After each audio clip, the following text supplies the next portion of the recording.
Maranatha, Tuhan Yesus segera datang. Saya Wanda Dumais dari Sydney, Australia. Saya mengucapkan selamat pagi kepada Anda yang baru saja memulai pagi, dan saya mengucapkan selamat bergabung bagi mereka yang nanti akan bergabung dalam siaran ulangan renungan singkat bersama Wanda Dumais. Saudara yang dikasihi Tuhan, pagi hari ini kita akan membahas mengenai tema Episunagogen. Saudara yang dikasihi Tuhan, Ibrani 10 ayat 25, firman Tuhan berkata, "Janganlah kita menjauhkan diri dari pertemuan-pertemuan ibadah kita, seperti dibiasakan oleh beberapa orang. Tetapi marilah kita saling menasihati dan semakin giat melakukannya menjelang hari Tuhan yang mendekat." Saudara, kata yang dipakai untuk pertemuan-pertemuan ibadah ini adalah kata episunagogen dalam bahasa Yunani. Menarik sekali, penulis kitab Ibrani ini menggunakan kata yang berbeda. Kata episunagogen ini adalah untuk menyamarkan arti dari pemakaian kata sinagog atau Bet Knesset atau yang disebut dengan House of Prayer. Sinagog itu adalah tempat pertemuan atau gedung ibadah dari orang Yahudi. Tetapi penulis kitab Ibrani tidak menggunakan kata tersebut, melainkan dia memakai kata episunagogen. Jadi maksudnya pertemuan-pertemuan ibadah yang digagas di sini bukan lagi terjadi di sinagog atau di Bet Knesset, tetapi pertemuan-pertemuan ibadah tersebut adalah pertemuan-pertemuan ibadah orang-orang yang sudah sound doktrin, orang-orang yang memisahkan dirinya, berhenti dari melakukan pertemuan-pertemuan di sinagog, pertemuan-pertemuan yang digagas oleh orang-orang Yahudi, pertemuan-pertemuan yang dilakukan pada hari Sabat atau hari Sabtu.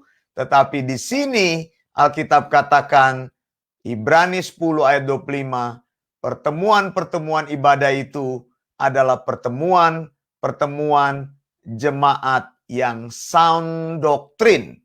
Jadi penulis Ibrani mau mengatakan kepada kita, saya mempercayai yang menulis surat Ibrani ini adalah Paulus. Paulus ingin mengatakan kepada kita bahwa public worship atau pertemuan ibadah, pertemuan jemaat itu bukan menunjuk kepada sebuah gedung.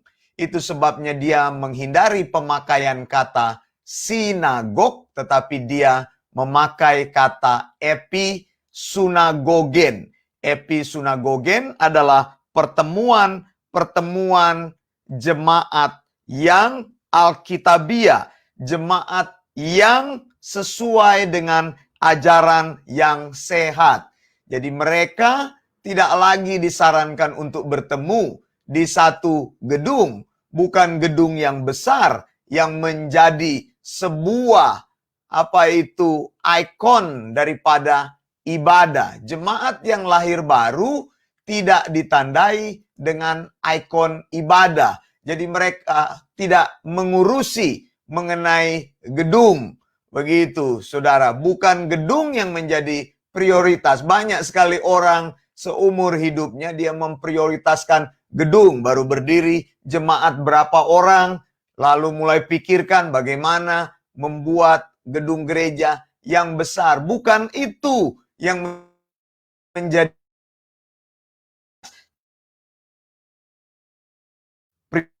ini dibangun dengan dengan pengajaran Alkitab yang benar. Itu sebabnya dikatakan dengan kata di sini episunagogen. Buktinya penulis surat Ibrani di sini menulis ayat-ayat ini atau ayat dari Ibrani 10 ayat 25 ini, bahwa orang-orang yang sudah lahir baru, mereka meninggalkan sistem ibadah di bait Allah, yaitu sistem ibadah Yahudi, dan menggantinya dengan sistem ibadah yang Alkitabiah, yaitu pertemuan jemaat.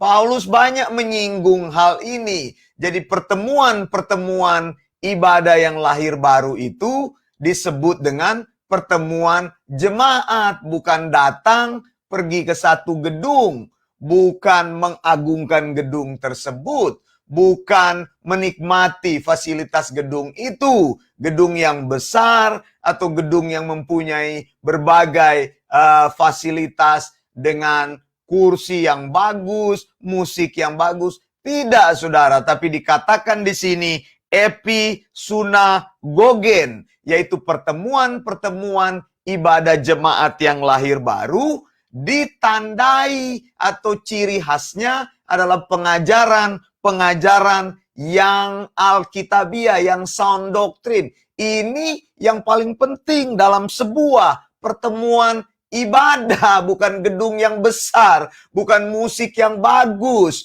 bukan banyaknya orang di situ, bukan bertemu dengan teman-teman yang engkau kenal atau keluargamu, bukan engkau beribadah karena merasa tidak enak kepada teman-temanmu atau keluargamu yang hadir di situ, karena engkau dipanggil untuk datang ke situ untuk bersama-sama berkumpul, bukan. Tapi pertemuan jemaat itu tumbuh dari sebuah kebutuhan akan bersama-samanya mereka bersekutu di dalam sound doctrine, sesama orang yang sudah sound doctrine mereka berkumpul bersama, dan mereka berkumpul bersama untuk belajar pengajaran yang Alkitabiah. Karena itu di sini Paulus menasehatkan kepada mereka dengan memakai kalimat-kalimat yang negatif di sini. Kamu sebenarnya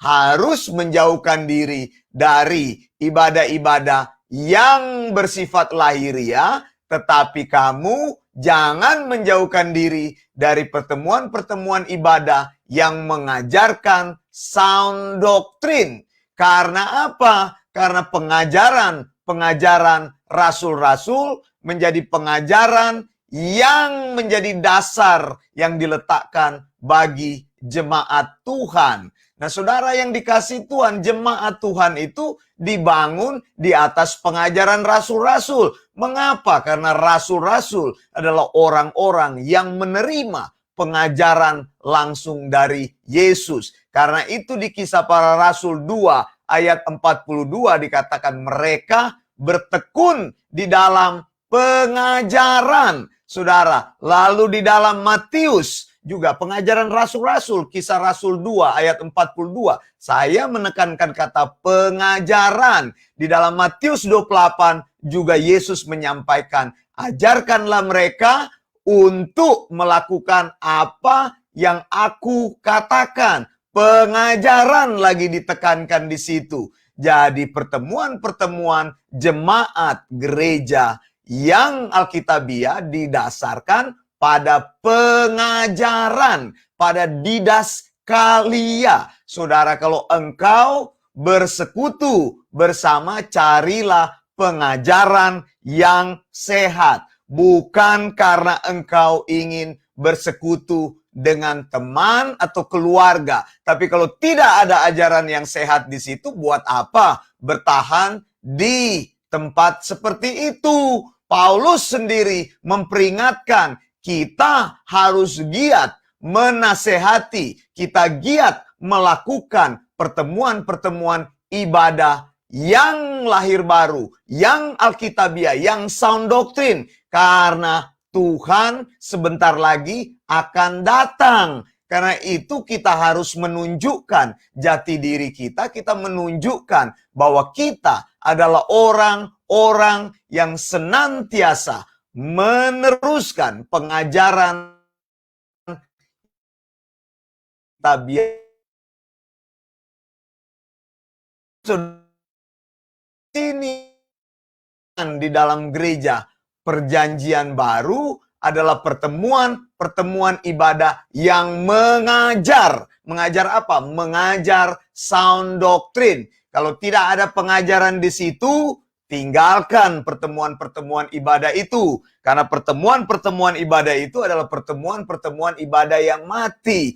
Jangan mengkompromikan imanmu. Jangan membuat imanmu dilemahkan oleh ajaran-ajaran yang tidak alkitabiah, saudara. Yang paling penting di dalam pertemuan-pertemuan episinagogen itu adalah mengajarkan kebenaran yang alkitabiah, pengajaran yang sound doctrine.